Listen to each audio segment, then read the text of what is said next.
of Next Generation Qualifications and Standards at SQA, and I'd like to extend a very warm welcome to our NextGen HN webinar. I know I always enjoy these sessions because they provide an opportunity to hear from the key practitioners, those with the expertise in their particular areas, and they provide the opportunity to explore specific areas in more depth. Today's session should have been the 5th in a series of 6, but is now officially the 4th because we had to reschedule the grading webinar originally planned for April. That event has now been rescheduled for the 23rd of June, and we also have our Pilot Centre Reflections webinar on the 22nd of June. You can access the booking links for both events from the NextGen website, and we'd love to see you at both of those events. This webinar is going to focus on learning and sustainability, and we circulated some documentation in advance of this session, really to whet your appetite, and I'm sure you're now looking forward to this session as much as I am. My colleague Donna Clark is going to lead today's session, and there may be one or two others in the team coming in to contribute their thoughts as well. But before I hand over to Donna, there's a few housekeeping points I'd like to cover. So those of you that saw the holding slide before we came in will see that the session is being recorded. So we just like to ask all guests to make sure that your mic and cameras are off. Please, that would be helpful. The link to the recording is going to be shared on our website in due course, and you can of course find links to our previous webinars on the website as well. We are going to use Mentimeter today so that you have an opportunity to participate in the session, and if you'd like to do so, just queuing you up just now so you're prepared, please go to menti.com and use code 5884 8380 to join today's presentation, and that code will be put in the chat there as well. You will of course notice that the chat bar is active, and we will be responding to questions and comments there. Sometimes the comments and questions come in far more quickly than our typing speeds allow us to reply, but we will definitely be doing our best to make sure any questions asked in the chat bar are covered in this session. So with no further ado, it's over to yourself now, Donna. Thanks, Val. Welcome everybody. Thank you very much for coming along this afternoon. My name's Donna Clark, and I lead the team charged with embedding Learning for Sustainability, LFS, in the Next Generation HN courses. So today we'll look at what's meant by Learning for Sustainability, why it's to be embedded within the Next Gen HN courses, and ways that that could be done. So as Val says, you should have received some materials in advance, and these include a poster showing the United Nations Sustainable Development Goals, which I'll call SDGs in future, and also a copy of a reflective grid. So I'll refer to these during the presentation, so it would be useful if you could have them to hand, just for reference. So I'm going to focus today on not only on LFS, but also on sustainability, because I think it's really important they have a good understanding about what that term means. So sustainability itself has been in use since the 1980s. And I wonder, do you understand what the term means? So Lyle's now going to post a Menti question for you. As Val says, the code is in the comments box, and there it is online as well, and also a QR code, and you can use either to access the questions. We haven't got loads of questions, just 2, 3 questions, I think. So you're asked to provide up to 3 words that reflect your understanding of the term sustainability. And as you post in your words and your phrases, they'll form a word cloud. And it's always interesting to see the variation in the terms that come in, reflecting people's understanding of the term. So if you'd like to have a go at that, up to 3 words, please.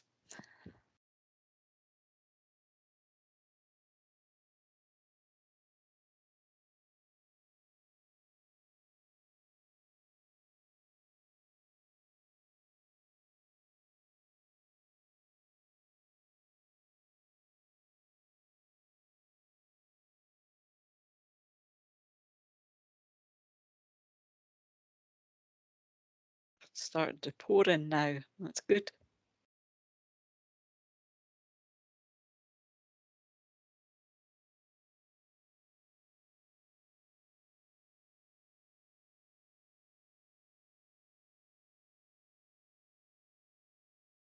A fair range of terms there. That's good. Future-proof pops up a few times there. Good. Thank you. So sustainability is essentially an overarching concept, and it, as I said, it emerged in the 1980s when it was recognised that international action plan was required for tackling the many global issues that were then and still are affecting the planet. Now, when we ask about the term sustainability, very often the first things that come to mind are climate change or the environment, and indeed they're reflected in the word cloud there. But there's a much wider range of issues than just the planet. So essentially, sustainability has three central pillars. So the social inclusion, environmental protection, and economic growth, sometimes referred to as people, planet, and profit. There, these three things are commonly displayed in a Venn diagram, and sustainability or sustainable or some other term sits at the centre. And that reflects that for something to be truly sustainable, there must be a balance between all three pillars, all three factors. And for any action that any of us carry out, whether as individuals, as organisations, at global or national scale or international scale, we could sit down and analyse that action and think about its consequences for people, planet, or profit. And there are many online tools available to do this, the most common one being carbon footprint calculators. And some of you might have had a go at using those. So we could, as an example, spend the whole session considering the different ways that COVID lockdown impacted on each of us personally. So it might be that you yourself suffer from COVID, or somebody in your family, relatives, or your colleagues, etc. Uh, and you can also think about the pros and the cons of working from home, again, both personally and also for our employers, the impacts on local businesses, impacts on the national economy, etc. And you can also think about the positives as well as the negatives. So how did the environment benefit from from us all being in lockdown? You know, through reduced activity, through reduced travel. Um, how did society benefit from us being in lockdown? Now, we know from the media that a lot of people did not enjoy being in lockdown, but others found, especially those with families, a lot of them really found it quite beneficial because they were suddenly able to spend time with their family. They maybe didn't quite appreciate taking on teaching duties, but you know there were pros and cons to that.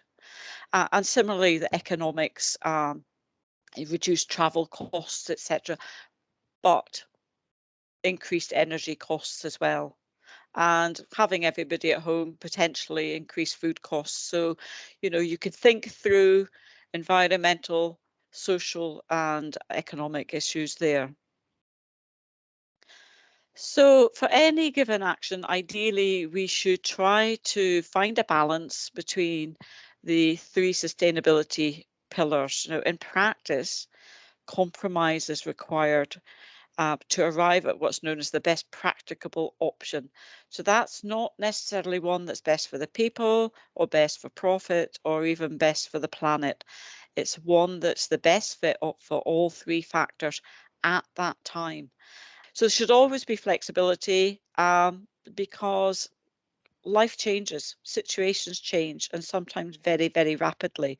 So the system has to be flexible, dynamic to allow for these changes. If things are running okay at your end, you say, well, okay, why make any change? But it's really important to think about the global situation is such that we don't really have any choice. We have to consider how global issues impact on us as individuals and as employees, and then think about how our actions impact on others. And we have to, as a population, we have to try and come up with solutions. And we're all members of that population. You know, it's not for somebody else for us to say, oh, somebody else will do it. We're all part of it. Now, as a United Nations member state, the UK signed the United Nations Sustainable Development Agenda in 2015. And this is an internationally agreed 15-year blueprint that aims to achieve a better and more sustainable future for all. And each member state is required to publish its own national framework and to set targets towards achieving this aim. So it's not something new. It initially came in 2000 with a set of Millennium Development Goals, but they turned out to be, with hindsight, they turned out to be a bit wishy-washy, and they've been tightened up. And the current UN agenda is in operation until 2030. And at its heart are the 17 goals, the SDGs that you can see on the screen. And you have this poster yourself that was part of the material sent out. And there will already be a team in place thinking about how well are those goals and the targets, how well are they, are we towards progressing towards achieving them, and how could they be fine-tuned for the next programme that will run from 2030 to 2045. So this is a long-term programme done in 15-year tranches. Now, if you go to the United Nations SDG website, if you literally just put UN SDGs into the search engine, it'll take you up to the web page showing this image. And you can click on any one goal. It'll bring up a more detailed description of that goal, the targets linked to it, progress indicators, and some really useful data in pictorial form that's really quite easy to understand. It's showing our progress. And these are all reviewed at set intervals at the COPs, such as the one last year, the COP26 Climate Conference. And later this year in China, there'll be another COP, which stands for Conference of Parties, another COP on biodiversity. And these regular conferences are where they think about, are we ahead of the game? Were we a bit ambitious? Were we not ambitious enough? And they can tweak the goals and the targets to think about what can we do to improve people's lives across the planet. And I mentioned earlier that each member state is required to publish its own framework. So within the UK, each home nation has done this, and each framework is aligned with the SDGs, and each home nation has set its own sustainability targets with different focuses. So the Scottish Government, etc., for example, has a major focus on renewable energy. Because we have an excellent renewable energy resource here, a whole range of different renewable energies. And other home nations might not be so strong on that, so they might have different targets. And progress towards achieving these then feeds into the overall UK indicators, and they are then fed back up the way to the United Nations. The Scottish Government's National Performance Framework sets out its vision, targets and strategies towards achieving the UN agenda. And within this, there's an education strand. And within the education strand is learning for sustainability. And that's essentially what you've come to hear about today. So apologies maybe for labouring so much up to this point, but I thought it was really quite important that you had a good understanding of what sustainability is and why we are why we have arrived at the point where we're asking you to to embed learning for sustainability in your learning and teaching. So Learn for Sustainability, or LFS, a bit of a mouthful otherwise, it's a uniquely Scottish approach. It combines approaches used in other countries, including education for sustainable development, global citizenship, and outdoor learning. And you can see from this poster that these are aligned with the SDGs. There's a very close link between them. Importantly, at the heart of this is not just learning about the SDGs and not just learning about how they link to the course. What we ideally want to do is develop young people to be global citizens. And that involves encouraging them to think beyond their own personal situation, their attitudes, and their personal behaviours, and to consider not only the global issues they learn about, but also where they sit within these and the role that they, the learners, could play in driving change. They are our future. And it's important that they know all about them, and then that they have the confidence to take the knowledge and the skills forward. Now, SQA is committed to identifying opportunities for developing these within all the qualifications, including the NextGen HN qualifications. So we now have another Menti question for you, and it's asking, do you understand now what is meant by learning for sustainability?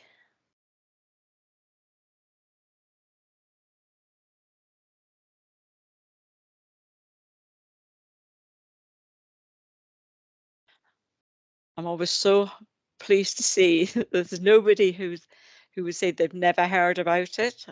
So there is a recognition of the term out there, and it's good to see that so many of you do feel you understand what is meant about it, meant by the term.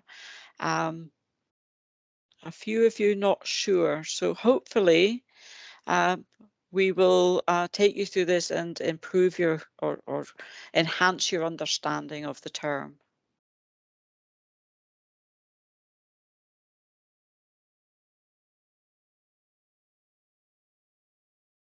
Okay. With SQA's commitment to LFS in mind, the SQA LFS team really believes that all our NextGen learners should have an expectation of exiting their courses with firstly an understanding of sustainability in general. Secondly, a good grounding in subject-specific sustainability knowledge and skills. And thirdly, that confidence I mentioned, the confidence to apply the knowledge and the skills in the next stage of their lives. Now, whether that's going into employment or going on to university, they take that knowledge with them. They hopefully will have the confidence to say to an employer, you do this particular process, I think we could improve it, we could make it more efficient, we could make it more sustainable, etc. So driving change, and it's to be hoped that employers will be receptive of this. Another thing to think about, there's been coverage in the media, there's growing evidence that learners want to see that more climate and environmental aspects in their courses, including in college curricula. And we have to listen to the learner voice. They are the future, as I say, they want to see more of this, and so therefore we have a responsibility to ensure that they're getting that sustainability knowledge and they're getting the subject specific sustainability knowledge and skills.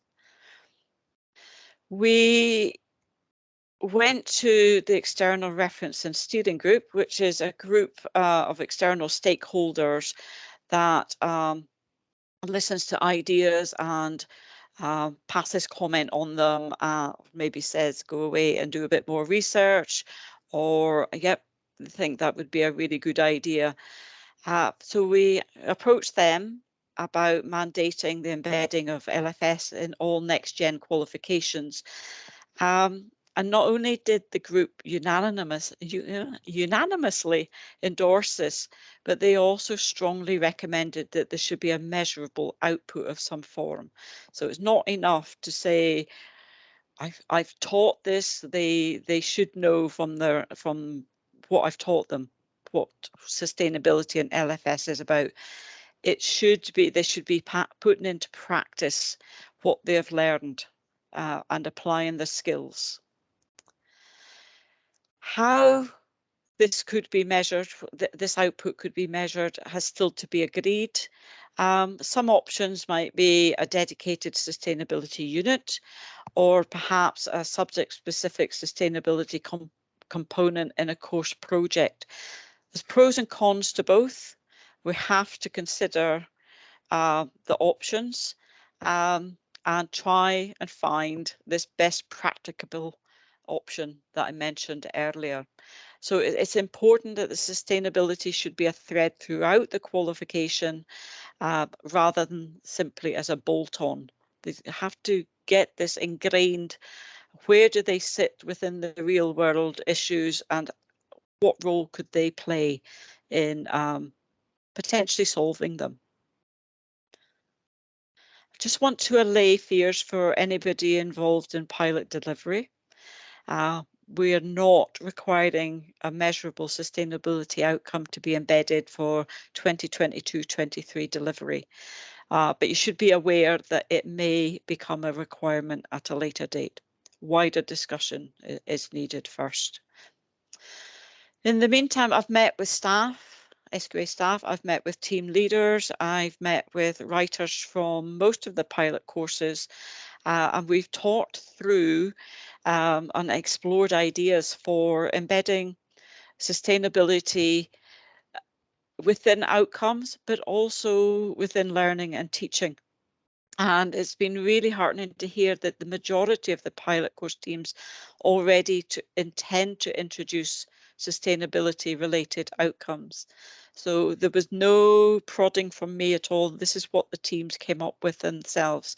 So that was really reassuring to hear.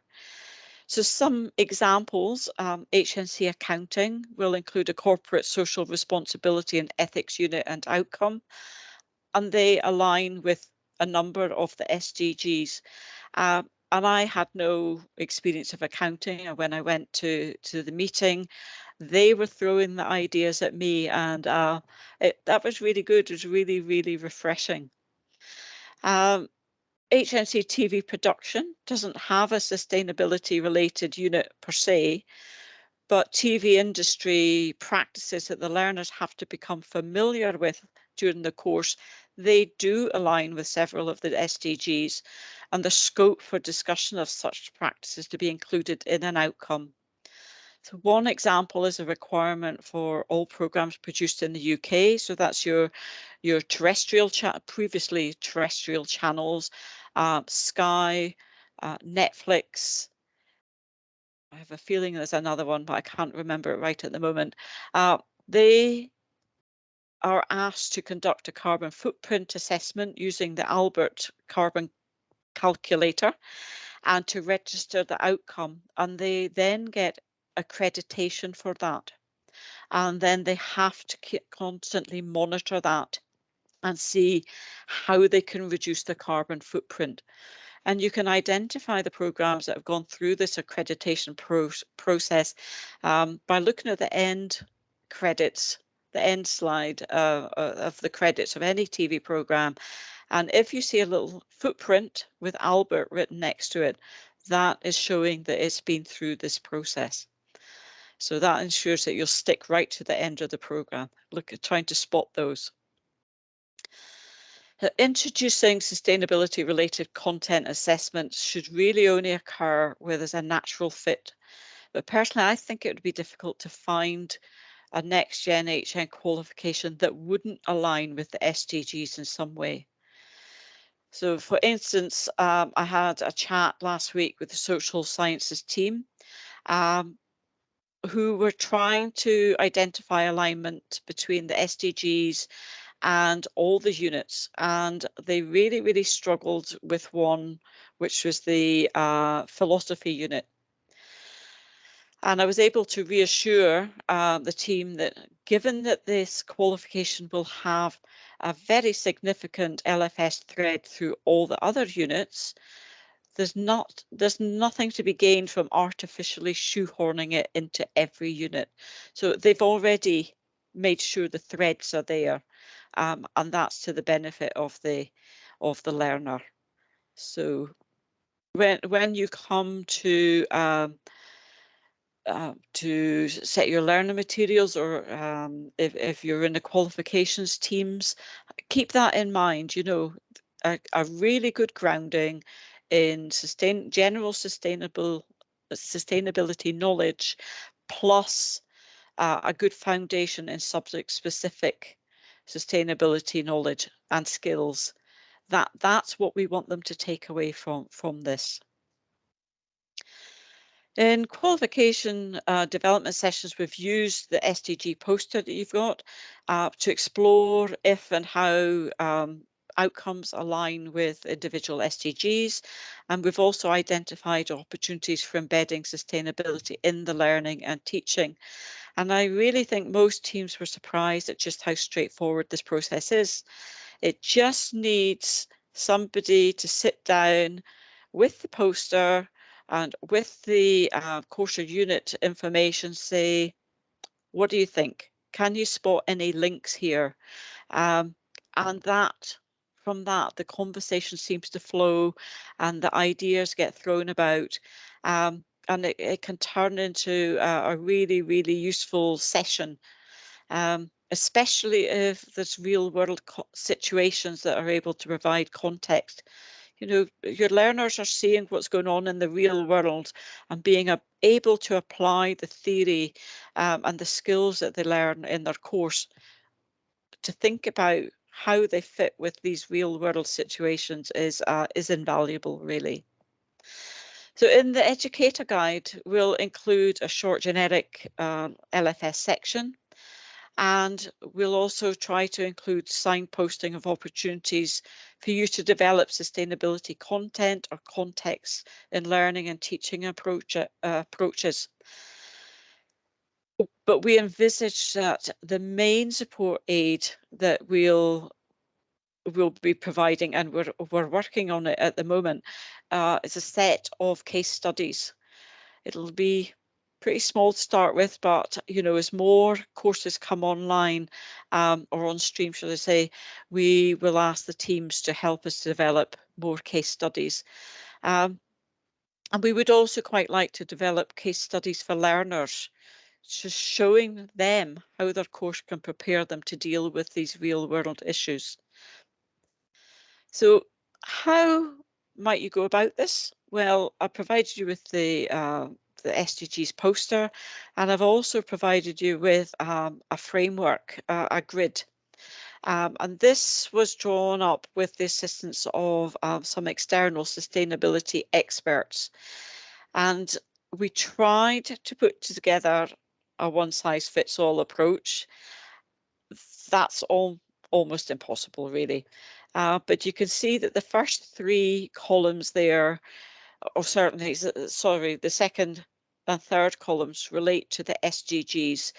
And in this instance, it's health and well-being. And you can see that the group felt that zero hunger, good health and well-being, and clean water and sanitation fitted best into a health and well-being grouping.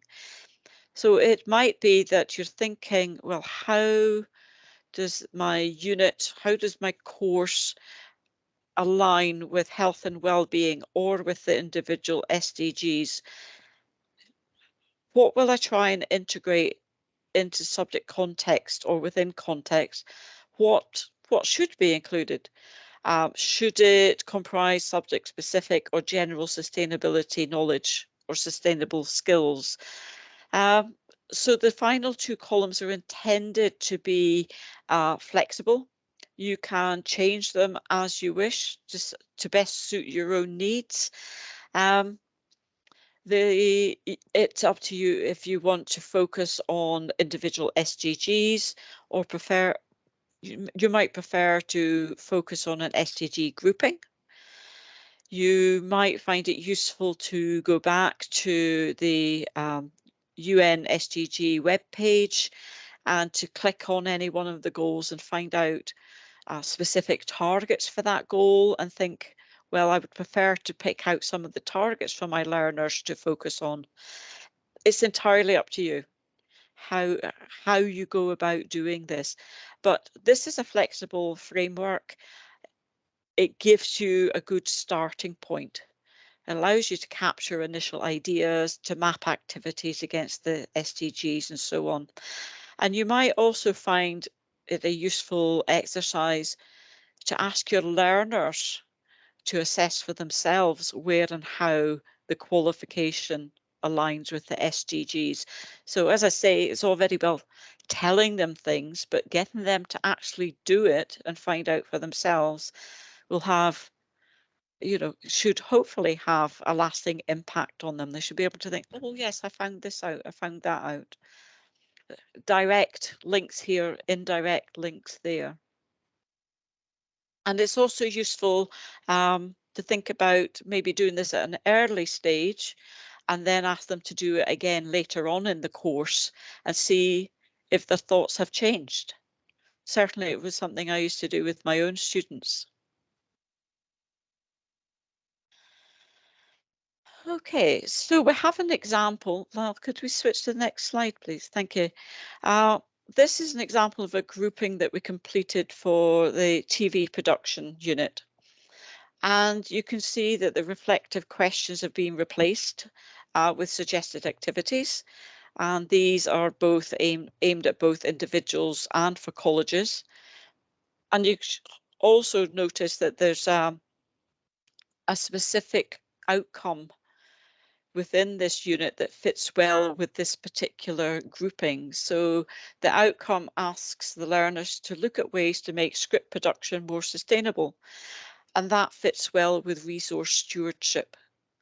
But they can also then go on and look at the Albert carbon footprint accreditation, think about things like recycling batteries. Quite shocking the size of the batteries that they use in these film cameras. And, do they recycle batteries or do they use rechargeable ones? It's a question of scale. We only have little ones in our appliances. They have huge ones in film cameras. And you can see there that the college approaches could be sharing resources rather than each college having their own mobile modular sound stages, maybe collaboration between colleges. Well, if you buy that and we'll share it, and then we'll buy this and we can share that. So that's good collaboration.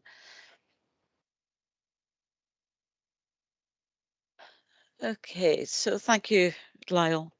Now, in terms of support from SQA, what can we do for you? Well, we have just appointed a dedicated coordinator for LFS, and they will be joining us soon. And we also have a team in place that's available to support the embedding of LFS in all qualifications. So we will look to provide you with a range of materials, of training opportunities. We're currently developing a library of subject-specific case studies, and we'll try to build up a decent bank of these, and hopefully the teams that develop them will come up with some really innovative approaches. And so when you look at them, you'll be able to think, you might think, I hadn't even thought about that approach. I think I could use that. I think I could take that and adapt it for my team, etc. So we're all in it together. We have to try and support each other through this process. We're also developing an SQA Academy course, and that will be for qualification teams, for practitioners, and eventually also for learners. That is still at an initial stage. We did have one but we've decided that it really needs a bit of reworking to make it workable for all users, all teams, practitioners and learners. As a team, a support team, we can offer training courses, we can attend QDTs, and we can develop other resources as NextGen HN develops. So we really want to hear your ideas, especially opportunities to implement innovative pedagogy in embedding sustainability issues. And we really want to hear from you about anything you think I haven't covered, and other ways that you think that we can support you in this. So please don't be shy.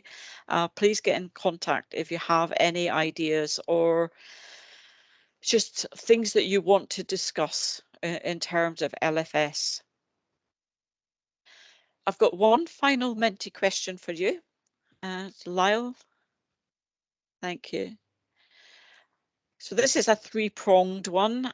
So I'm interested in hearing now if you feel you have a clearer understanding of what's meant by LFS, its relevance for all learners, and the role that you can play in developing the values, attitudes, knowledge, skills, and learner confidence in applying these.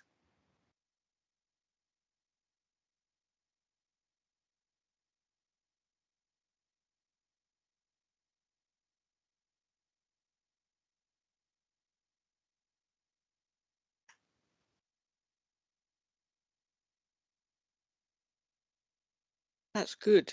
Good. Thank you. And hopefully those of you who weren't sure when I asked if you understood what was meant by LFS, hopefully now you have a clearer idea. And if you're still not sure, then please come forward, email us, email me, and we can support you. We can try and enhance your understanding there and ways to take it forward. Finally, just to let you know that we're interested in finding out how universities embed sustainability issues in their learning and teaching, because obviously we have we have HNC and HND students who would be progressing into first and second year degrees, into second and third year degree studies. So we're interested in finding out what level of knowledge and skills are universities embedding in their learning and teaching. So that's at initial stage just now, but we want to make sure that our NextGen HN learners are going in there with compatible sustainability knowledge and skills, and that will smooth the transition. Hopefully they will actually have even better sustainability knowledge and skills, and they'll really, be able to hold their own there. We also plan to listen to the employer voice. What is it that they want from our learners in terms of sustainability knowledge and skills? And again, that is going to be an ongoing conversation, and that will feed into the talk as we progress through the HNC developments. So that brings us to the end of my presentation, and I realise I've thrown a lot of information at you this afternoon. Some of it may be new, some of you may be well versed in sustainability, and you may have some questions. I see there's quite a lot of comments that have appeared in the chat. There will be also questions. So just to reassure you that if we can't answer all of these today, we'll provide a question and answer summary soon. So I'll stop there and open the floor to you. Thank you very much.